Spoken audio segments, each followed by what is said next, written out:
1 लाख सालों में आज तक साला राम मंदिर बनी नहीं, तो देखिए राम मंदिर बना दिए। राम राज तो मैंने राम के समय भी नहीं देखा था। करती है, आप जान रहे हैं समाजवादी।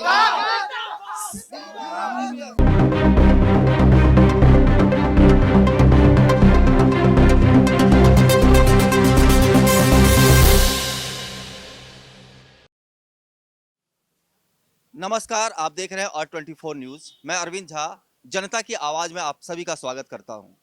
अभी मैं खड़ा हूं इलाहाबाद के सलौरी, एक जगह है वहां पे, और मेरे साथ काफ़ी मित्र खड़े हैं, काफ़ी लोग खड़े हैं। उनसे जानने की कोशिश करेंगे कि इस बार जो विधानसभा चुनाव होना है उत्तर प्रदेश में 2022 में, उसमें किसकी जीत लग रही है। तो एक एक करके हम सवाल पूछेंगे, उनसे जानने की कोशिश करेंगे कि क्या माहौल है, किसकी जीत लग रही है, किसकी हार लग रही है। तो भैया आप आगे आइए थोड़ा सा, अपना नाम बताइए। आनंद सोनकर। आनंद सोनकर जी, तो इस बार आपको क्या लग रहा है, किसकी आएगी? योगी सरकार आएगी। योगी सरकार आएगी। योगी सरकार ने ऐसा क्या काम किया है 4 सालों में, 4.5 सालों में, कि लग रहा है कि योगी सरकार आएगी? गुंडा राज खत्म कर दिया है, जितने माफियाओं घर गिरा दिया है। कोई ऐसी सरकार बताई जो किया हो। या मंदिर तक रोड से हटवा दी है, मस्जिद भी हटाई, कोई विरोध हुआ नहीं हुआ। मतलब आपको लग रहा है कि अखिलेश यादव, मायावती ये लोग नहीं आ पाएंगे, योगी सरकार फिर से मुख्यमंत्री बनेंगे। तो आपका मुद्दा क्या रहेगा इस बार 2022 का चुनाव जो आने वाला है, इसमें आपका मुद्दा क्या रहेगा?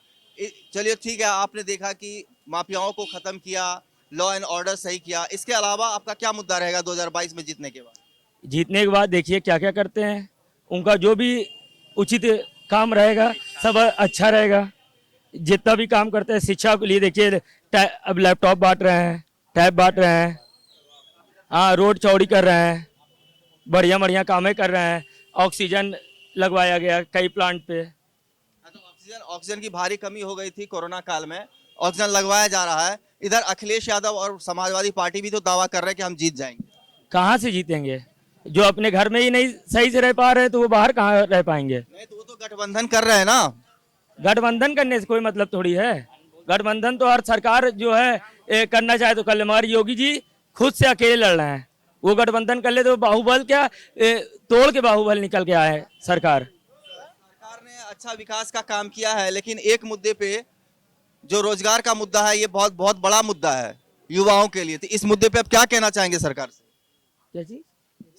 सरकार ने अच्छा काम किया है, प्रगति हुआ है, विकास हुआ है, लेकिन एक मुद्दा है जहाँ रोजगार का मुद्दा है। रोजगार का मुद्दा युवाओं के लिए बहुत बड़ा मुद्दा है। रोजगार उतनी उत्तर प्रदेश में नहीं मिली है जितनी मिलनी चाहिए। इस पे आप क्या बोलेंगे? भाई लॉकडाउन लग गया था, कोरोना बीमारी आई थी, तो इस वजह से नहीं हुआ। मगर अब देखिए ना, अब इतनी ढेर सारी वैकेंसी निकली हैं, अब क्या चाहिए? अब धीमे धीमे होगा ना, इलेक्शन आ रहा है, आप देखिए। तो आपके हिसाब से योगी जी आएंगे, बाहुबल से आएंगे, मतलब बहुत बहुमत से आएंगे? जाहिर सी बात है। देखिए ना, 1 लाख सालों में आज तक साला राम मंदिर बनी नहीं, तो देखिए राम मंदिर बना दिए। अभी तो मथुरा के मंदिर का भी चल रहा है। अरे बनेगी, वो भी बनेगी। अच्छा, वो भी बनेगा, ठीक है। नाम क्या आपका? इंद्रेश नाम है सर। इंद्रेश जी बताइए, क्या माहौल लग रहा है आपको? माहौल क्या लग रहा है सर, ये सरकार हर मुद्दे पर विफल हो, चाहे वो किसान का मामला है, चाहे युवाओं का मामला है, चाहे बेरोजगारों का मामला हो, चाहे किसी का मामला हो, हर एक मुद्दे पर इस सरकार में कौन रोड पर नहीं है बताइए। किसानों से लेकर हर एक छात्र रोजगार के लिए, छात्र अपना रोजगार के लिए हर एक मुद्दे पर, चाहे आयोग की परीक्षाएं हो, चाहे एसएससी की बात हो, चाहे जिसकी हम बात करें, किसान एमएसपी के लिए रोड पर चल रहा है, और छात्र जो है आयोग के सामने धरना दे रहे हैं। इस सरकार में इतनी तानाशाही बढ़ गई। अगर मैं आपसे बात करूं, यदि मैं अपने रोजगार की मांग के लिए, यदि अब मैं आयोग पे अगर जाऊंगा अपनी मांग के लिए रखने के लिए कि मुझे रोजगार ये, मुझे लाठियों से पिटवाया जा रहा है। आज तक किसी सरकार में ऐसा नहीं हुआ कि कोई भी ऐसी सरकार नहीं की कि अगर छात्र धरना दे रहे हैं तो उनके ऊपर लाठियों से पिटवा दी, चाहे वो मेरे मामला का हो, चाहे मेरा भाई बहन हो, कोई भी हो। मेरी एक बहन थी, मैं एक मौर्या करके वहाँ पर 27 दिनों से 69,000 में अपना आरक्षण की मांग कर रही थी। 27% ओबीसी का 27 दिनों में पानी की टंकी पर बैठी थी। कहाँ गए? पूरा लखनऊ में पूरा दल बैठा हुआ है। वो तो मैं समझ रहा हूँ, आप अपनी तरफ से नाराजगी व्यक्त कर रहे हैं, तो ये आपको क्या लग रहा है ये माहौल देखते हुए? युवाओं में आक्रोश है। सरकार हर एक चीज पर विफल है। लॉ ऑर्डर की यदि मैं बात करूं, अभी आपके सामने की बात है, अभी 4 दिन पहले की घटना, फाफा मऊ की बात है। ये एक ही परिवार के 4 दलित, ये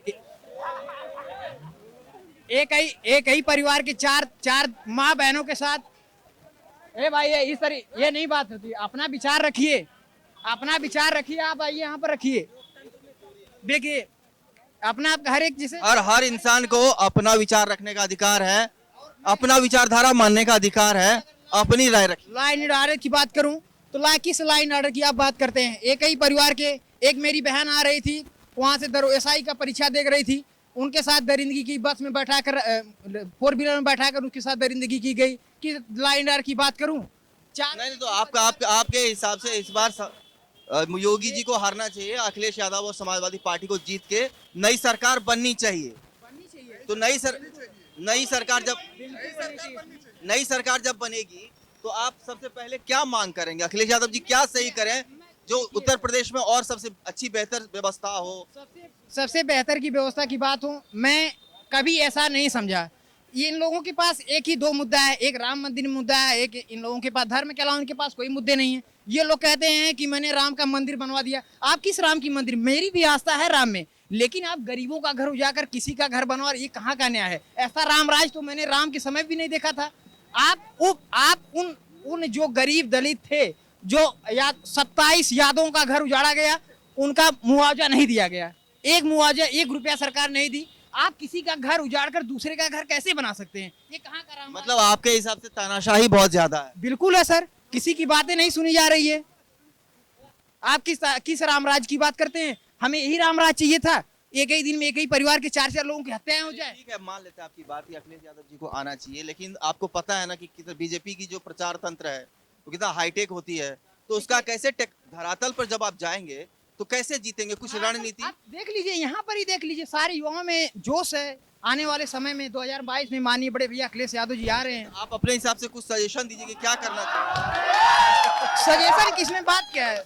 देखिए हर एक, चाहे सर कोई भी मुद्दा हो, चाहे हमने रोजगार की मुद्दा ले लें, चाहे मैं स्वास्थ्य की बात करूं, चाहे आधारभूत ढांचे की बात करूं, चाहे हर एक मामले पर ये सरकार विफल रही है।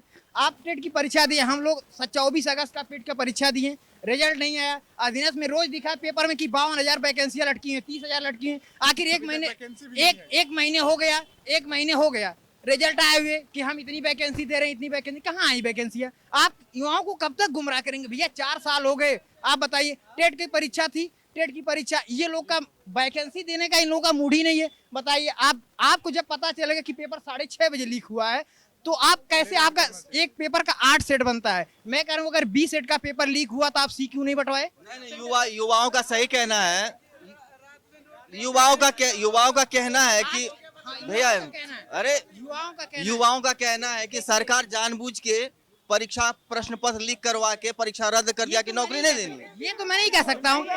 नहीं, लेकिन इनके तंत्र में कैसे है? ये कैसा तंत्र है, हमें नहीं समझ में आ रहा है। ये कैसा तंत्र है? युवा जिस नौकरी के लिए आज इतनी बड़ी आस लगाकर बैठे हुआ है, अगर उस चीज को उसे नहीं। युवाओं के बीच में एक अंकल जी भी हैं, उनसे भी पूछते हैं कि उत्तर प्रदेश में जो विधानसभा चुनाव आने वाला है उसमें किसकी जीत होगी, किसकी हार होगी, किसकी सरकार होगी। तो अंकल आपका नाम क्या है? वीरेंद्रनाथ शर्मा। वीरेंद्रनाथ शर्मा, तो आपको क्या लगता है इस बार माहौल क्या है? माहौल बढ़िया है, मगर महंगाई के ऊपर कंट्रोल करें। माहौल बढ़िया है तो किसके लिए बढ़िया है? अखिलेश यादव के लिए, योगी जी के लिए? योगी जी के लिए महंगाई बहुत ज्यादा है।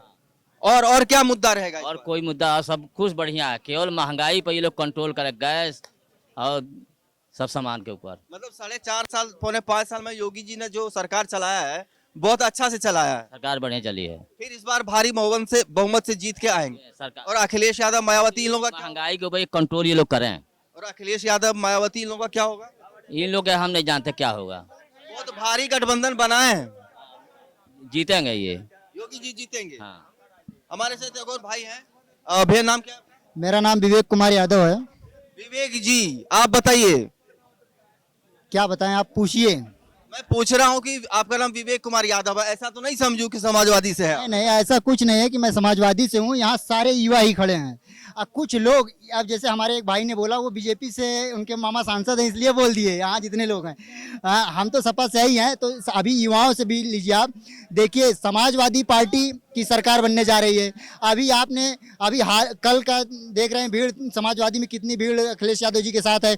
बांदा में देख रहे हैं, समाजवादी ने जमीन पर काम किया था और युवाओं के लिए काम किया था, गरीबों मजदूरों के लिए काम किया था। बीजेपी उद्योगपतियों के लिए काम करती है।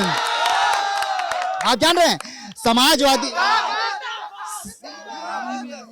समाजवादी पार्टी का सबसे बढ़िया काम 108 नंबर एम्बुलेंस था, जो कि गरीब के पास 4 व्हीलर नहीं होती है, कहीं भी डाल करिए तुरंत आपके पास आती थी स्वास्थ्य के लिए। आज पूरे कोरोना काल में बात किया लोगों ने, पूरे कोरोना काल में 108 नंबर एम्बुलेंस ही काम कर रही थी।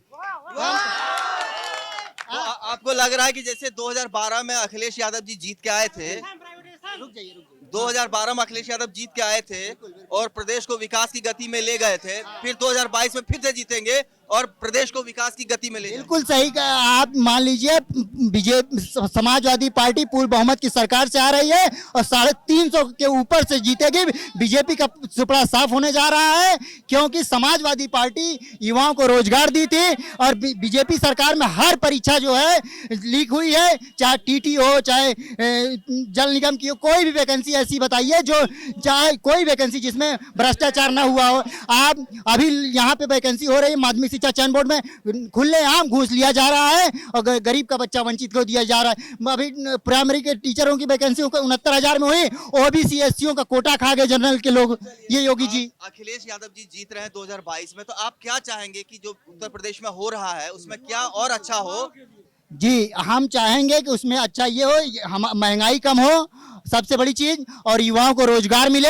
जो हमारा युवा बेरोजगार हो चुका है, इतनी बेरोजगारी फैल चुकी है और हर गरीब का बच्चा पढ़ने आता है। सेंटर इधर से उधर योगी जी कर रहे हैं, उस पर रोक लगे कि सेंटर गृह जनपद में जहां बच्चा मांगे वहां मिले, क्योंकि किसान और मजदूर के बेटा 1000 रुपए लगा के लखनऊ आगरा नहीं जाएगा, इधर उधर करते हैं। जो कहते हैं इससे भ्रष्टाचार खत्म होगा, उससे भ्रष्टाचार नहीं खत्म होता मेरे भाई साहब, क्योंकि मैं भी एक विद्यार्थी हूँ। क्योंकि अगर हम IAS बन जाते हैं तो हमको अपना गृह जनपद नहीं मिलता, बल्कि हमको कानपुर लखनऊ मिलेगा। अगर हमारा सेंटर कानपुर जाएगा तो मैं बिल्कुल, अगर हमारे भाई का सेंटर कानपुर जाएगा तो हम अपने भाई को वहां नकल करवा देंगे।